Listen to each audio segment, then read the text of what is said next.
Hi, my name's Jo Clendon and I'm a parent. I want to make it okay for our kids to be able to cycle safely and legally on the footpath, and I need your support to help make this law change happen. I'm proposing that children aged 14 and under be allowed to ride on the footpath, along with their caregivers, as well as seniors and other people, for example with disabilities. Bells should be mandatory on bikes used on the footpath. And to make it safe for everybody, we can then include Share with Care in cycle education programs and remind drivers to give way and take care around footpaths. There are benefits to making it okay. Kids will be safer, meaning they will be allowed to cycle more. The flow-on effects will include less traffic around schools, safer road environments, and more people cycling. It also helps combat the growing rates of inactivity and obesity. Do I think the footpath is safer than the road? Definitely, and lots of parents whose children already cycle on the footpath agree with me. People are naturally concerned about driveways. Cars coming in and out of driveways are travelling at a much slower speed than the traffic on the road. This reduces the risk of a fatal collision from over 80% to around 5%. This law has been around a long time and it's outdated. Our roads are busier with many more cars per person and more kilometres being travelled by car. For most families, going bike riding means loading the bikes on the car and taking them to a cycle trail or bike path. Wouldn't it be great if we could cycle in and around our own neighbourhoods, to school, to sport, to the library, the pool, shops, and to the bike paths and trails that are being built? That would help us get all more active and healthier.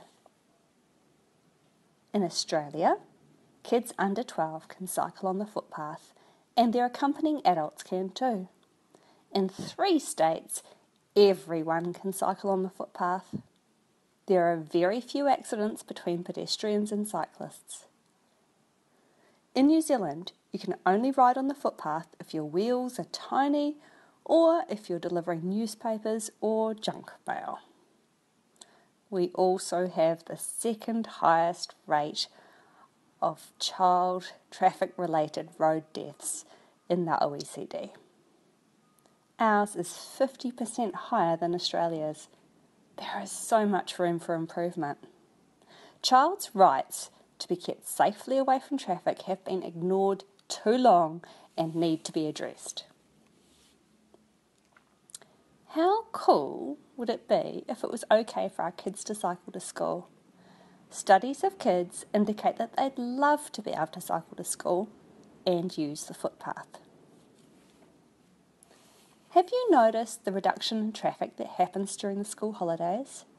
Wouldn't it be great to have less traffic around schools so that it's safer for everyone? So few kids are cycling to school nowadays. Let's make it okay to change that. The potential to change this law has been buried in a list of NZTA priorities for too long. Kids don't vote and they don't get to speak up. Instead, parents are stuck encouraging their kids to break the law in order to keep them safe. That is not okay. We need our politicians to hear from us that we want to make it okay for kids to cycle on the footpath. Please, sign the petition. You could also email or speak to your Member of Parliament and let them know how you feel. You can follow progress, have your say and show your support at our Facebook page. Together, let's make it okay.